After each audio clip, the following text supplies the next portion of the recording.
बहुत समय पहले की बात है। एक छोटे से शहर में महेश अपनी पत्नी सरिता और अपनी 5 बेटियों के साथ रहता था। उसका राहुल नाम का भी एक बेटा था जो होटल मैनेजमेंट के लिए दूर रहा करता था। महेश बहुत ही गरीब था और बड़ी ही मुश्किल से वो घर का खर्चा चला पाता था। एक दिन घर में राशन ना होने की वजह से सरिता का महेश के साथ थोड़ा झगड़ा हो जाता है। मैं क्या करूं? अब बताओ। मैं तो पूरा दिन बाहर काम के लिए घूमता हूं। कोई पक्की नौकरी तो है नहीं मेरी जो तुम्हारे हाथ में तनख्वाह लाकर रख दूं। नौकरी नहीं है तो नौकरी ढूंढ लो जी। तुमको एक नौकरी भी नहीं मिल पा रही। घर में 5-5 लड़कियां बैठी हैं। इनका पेट कैसे पालूं और ऊपर से राहुल की पढ़ाई। इनकी चिंता मुझे भी है और तुम मेरी परेशानी कहाँ समझती हो? तुम्हें तो बस अपनी बात बोलनी होती है। क्यों लड़ रहे हो आप दोनों? प्लीज लड़ाई मत करो ना, हमें भूख नहीं लगी है। हाँ, सच में हमें भूख नहीं लगी है माँ, बस आप दोनों लड़ाई मत करो। 5 बेटियां को ये सब देखकर बड़ा बुरा लगता है। उसके बाद वो मिलजुल कर कुछ करने का सोचती हैं और अगले दिन माँ बाप को एक समोसे की दुकान खोलने का बोलती है। अरे बेटी, दुकान खोलना कोई मजाक है क्या? पर हम कोशिश तो कर सकते हैं ना बाबा। हम नुक्कड़ पर समोसे और पकोड़े लगा कर बेच सकते हैं और साथ में चाय की टपरी भी लगा लेंगे। वहाँ चलता बाजार है, अच्छी कमाई हो जाएगी। हमारी लड़की सही बोल रही है, पर तुम उसकी बात समझो तब ना। हम 5 बहनें हैं ना, हम सब आपकी मदद करेंगे। आप काम तो शुरू करो। महेश को अपनी बेटी की बात समझ आ जाती है। वो शाम तक पैसों का बंदोबस्त करता है। उसके बाद उसकी 5 बेटी अपनी अपनी दुकान खोलने के काम में जुट जाती है। कोई पकोड़े बनाती है, कोई चाय बनाती है। सबके सब बहनें बड़े मन से काम में जुट जाती है। आखिरकार महेश की दुकान तैयार हो जाती है। धीरे धीरे उस दुकान पर ग्राहक भी आने लगते हैं। अरे वाह महेश, तूने तो अच्छी खासी दुकान खोल ली। हाँ, मेरी बेटियों के वजह से ही यह मुमकिन हो पाया है, वरना कुछ नहीं हो पाता। ऐसी बेटियां भगवान सबको दे। महेश अपनी बेटियों के साथ मिलकर दुकान चलाता है और कुछ ही दिन में उनके घर के हालात सुधरने लगते हैं। उसके बाद वो राहुल की पढ़ाई के पैसे इकट्ठे करके उसे भेज देते हैं ताकि वो आगे की पढ़ाई अच्छे से कर सके। सब बहुत अच्छे से चल रहा होता है। सब खुशी खुशी रह रहे होते हैं। पर एक दिन एक बहुत बड़ा हादसा हो जाता है। एक दिन जब महेश की तबीयत कुछ ठीक नहीं होती तो वो दुकान पर नहीं जा पाता। बस उसकी बेटियां ही दुकान पर जाकर चाय समोसे बनाने और बेचने का काम करने लगती हैं। उस दिन दुकान पर काफी भीड़ होती है क्योंकि उस दिन दशहरा होता है। रात को तो भीड़ और भी ज्यादा हो जाती है। 5 लड़कियों को जरा भी फुर्सत नहीं मिल पाती। आज तो काम कर कर के हालत खराब हो गई है, पर कमाई भी तो कितनी अच्छी हो रही है। माँ बाप देखेंगे तो कितने खुश होंगे। हाँ, ये बात तो सही कही चुटकी। सब लोग काम कर रही होते हैं कि तभी कुछ बच्चे दुकान के आगे पटाखे जलाने लगते हैं।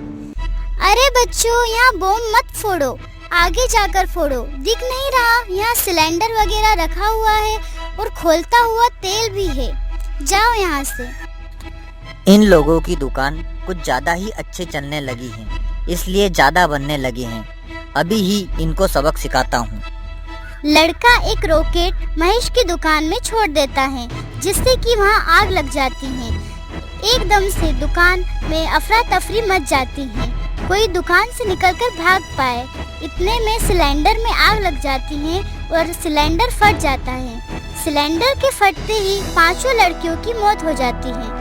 जल्दी से लोग महेश के घर जाकर उसे बुला कर लाते हैं, पर तब तक सब कुछ खत्म हो चुका होता है।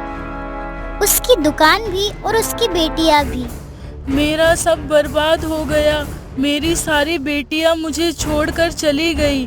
भगवान, अभी तो हमारी जिंदगी में खुशियाँ आनी शुरू हुई थी, एक झटके में ही तुमने हमसे सब कुछ छीन लिया। हे भगवान, ये क्या हो गया? बेचारे मियाँ बीवी के साथ बहुत ही बुरा हुआ है। इतनी गरीबी की जिंदगी जी रहे थे, इतने दिनों बाद लड़कियों की वजह से कुछ अच्छा कमाने लगे थे, पर पता नहीं किसकी बुरी नज़र लग गई। जाने क्या होगा अब इन लोगों का। महेश सरिता अपनी फूटी किस्मत को लेकर रोते रहते हैं। सब कुछ बर्बाद हो चुका होता है और उसके साथ उनके घर के हालात फिर से पहले जैसे हो जाते हैं। उस रात जब महेश और सरिता सो रहे होते हैं तो उनके घर उनकी 5 चुड़ैल बेटियां वापस आ जाती हैं। उनके घर के हालात उनको वहां वापस खींच लाते हैं। वह चुड़ैल होती है पर उनके अंदर अभी भी बेटियों वाला प्यार होता है और वो अपने माँ बाप की ऐसी हालत देख नहीं पाती। हमें अब अपने माँ बाप की सारी तकलीफों को दूर करना होगा। पर कैसे दीदी? जैसे पहले करते थे बिल्कुल वैसे। चलो पहले घर का सारा काम करते हैं। 5 चुड़ैल बेटियां मिलकर कामों में जुट जाती हैं। पूरी रात 5 चुड़ैल बेटियां अपने काम में लगी रहती हैं और सुबह का सूरज निकलने से पहले ही सारा काम निपटा देती हैं। सुबह होने पर जब महेश और सरिता उठते हैं तो घर को इतना चमकता हुआ देखकर बड़ा हैरान होते हैं। ये घर तो कल रात तक इतना गंदा पड़ा था, ये इतना साफ कैसे हो गया? किसने? आखिर जब सरिता रसोई में जाती है तो वहाँ ढेर सारा खाना बना रखा होता है। उसके साथ ही समोसे और पकोड़े भी, साथ में बर्तन भी एकदम चमाचम चमक रहे होते हैं। जी, घर में खाने का एक भी दाना नहीं था। मेरी भी कुछ समझ में नहीं आ रहा है। जो भी हो, अब जाकर इन समोसे और पकोड़ों को दुकान पर बेच दो। कुछ पैसे तो आएंगे। हमें राहुल के लिए भी पैसे भेजने हैं। हाँ, पर दुकान तो बिल्कुल जलकर राख हो गई है। अरे ये तो जाकर हम सफाई कर लेंगे। सरिता और महेश दुकान पर समोसे और पकोड़े लेकर जाते हैं तो वहाँ दुकान को चमचमाता देख हैरान हो जाते हैं। आखिर कौन है जो हमारी इतनी मदद कर रहा है? जो भी है, भगवान उसका भला करे, उसको सारी खुशियाँ दे। सरिता और महेश मिलकर दुकान पर समोसे और पकोड़े बेचने लगते हैं। पहले तो लोग आने में थोड़ा झिझकते हैं क्योंकि उनको तो महेश की बेटी के हाथ के ही पकोड़े पसंद होते हैं, पर फिर धीरे धीरे करके कुछ लोग पकोड़े ले जाते हैं और समोसे भी खाते हैं। रोज सरिता और महेश को अपनी रसोई में पकोड़े और समोसे बने रखे मिलते हैं और ऊपर से उनके घर का काम भी रातों रात कोई कर जाता है। फिर एक दिन उनका एक पड़ोसी भी जब वहाँ खड़े होकर समोसे का स्वाद ले रहा होता है तो अचानक बोल पड़ता है, बड़ी अजीब बात है महेश, एकदम वही स्वाद है जैसा तुम्हारी बेटी बनाती थी।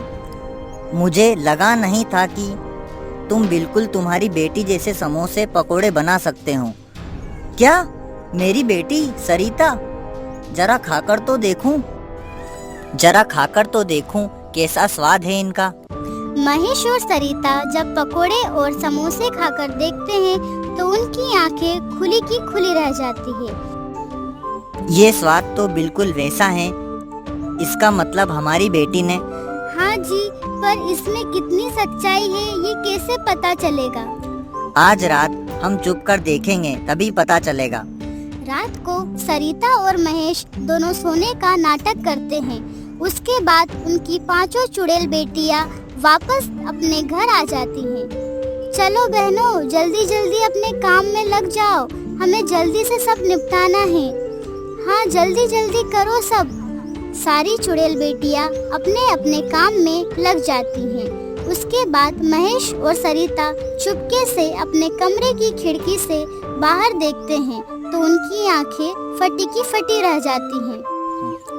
घर में चुड़ैलें काम कर रही होती है। चुड़ैल हमारे घर में, हमें कुछ करना होगा। सरिता, ये चुड़ैल हमारे घर में आखिर क्या कर रही है? महेश और सरिता को देखते हुए एक चुड़ैल बेटी ने उन्हें देख लेती है।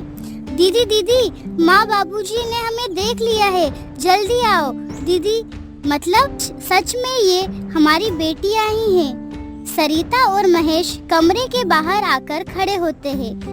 अब उन्हें उन चुड़ैल से जरा भी डर नहीं लग रहा होता है। वो बेझिझक उन चुड़ैल से पूछते हैं, तुम पांचों हमारी बेटियां हो ना? हम सब आपकी बेटी हैं जो उस दिन उस धमाके में जलकर मर गई थी। आपकी ऐसी हालत की वजह से हमें मुक्ति नहीं मिली। जब तक हम आपकी जिंदगी सुकून से नहीं भर देंगे, हमें मुक्ति नहीं मिलेगी। उसके लिए मैं हूँ ना दीदी, इनका बेटा और आपका भाई। मुझे इन लोगों ने कुछ नहीं बताया कि आप लोग इस दुनिया में नहीं रहे ताकि मेरी पढ़ाई खराब ना हो। पर इसका क्या वो आप सबसे ज्यादा जरूरी थी क्या? बेटा राहुल, मैंने सब सुन लिया पिताजी, और सब देख लिया। मेरी बहनें मरने के बाद भी अपना फर्ज निभा रही है और मैं जीते जी भी उनके लिए कुछ नहीं कर पा रहा। तो ऐसा बेटा होने का क्या फायदा? अब मैं देखभाल कर लूँगा आप सबकी। मेरा होटल मैनेजमेंट की पढ़ाई खत्म हो गई है। अब मैं यह बढ़िया सा रेस्टोरेंट खोलूँगा और सब कुछ अच्छा हो जाएगा। सच में राहुल जैसा बोलता है वैसा ही करता है। सब ठीक हो जाता है और तब जाकर पांचों चुड़ैल बेटियों को मुक्ति मिलती है।